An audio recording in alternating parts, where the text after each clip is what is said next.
চাঁদ পৃথিবীর একমাত্র উপগ্রহ, যে শুধু রাতের আকাশকে নয় নিয়ন্ত্রণ করে জোয়ার ভাটা, ঋতু পরিবর্তন, এমনকি গ্রহের ভারসাম্য। এই চাঁদকেই একসময় উড়িয়ে দেওয়ার পরিকল্পনা করা হয়েছিল। সেই নরম আলোর চাঁদ, যাকে ঘিরে রয়েছে অগণিত কল্পনা, কবিতা আর ভালোবাসা, তার উপর ফেলার কথা ছিল একটি পারমাণবিক বোমা। সময়টা ১৯৫৮ সাল।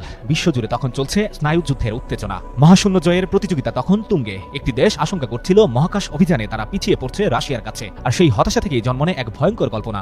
চাঁদের বুকে ফেলা হবে পারমাণবিক বোমা। একটা বিশাল বিস্ফোরণ ঘটিয়ে পৃথিবী থেকেই দেখানো হবে সেই ধ্বংসযজ্ঞ। উদ্দেশ্য একটাই, দুনিয়াবাসীকে বোঝানো যে তাদের সামরিক শক্তির সীমা নেই। আর এই ভয়ঙ্কর পরিকল্পনার কারিগর ছিল যুক্তরাষ্ট্র, এবং এটির নেতৃত্বে ছিলেন একজন মার্কিন পদার্থবিজ্ঞানী যার নাম ডক্টর লিওনার্ড রাফেল। তিনি জানান চাঁদের বুকে বোমা ফাটিয়ে এমন বিশাল মাশরুম ক্লাউড তৈরি করার পরিকল্পনা ছিল। দ্বিতীয় বিশ্বযুদ্ধের সময় জাপানের হিরোশিমায় যে আকারের বোমা ফেলা হয়েছিল, সেই সাইজের বোমা দিয়েই এই কাজটি সফলভাবে করা যেত বলে জানান তিনি। সবশেষে নানা দিক বিবেচনায় পরিকল্পনাটি বাতিল করা হয়। তবে প্রশ্ন থেকেই যায়, এই ধরনের বিধ্বংসী ভাবনা কি সত্যি শেষ হয়ে গেছে, নাকি এখনো কোনো গোপন মহলে চলছে নতুন কোনো ভয়ঙ্কর পরিকল্পনা?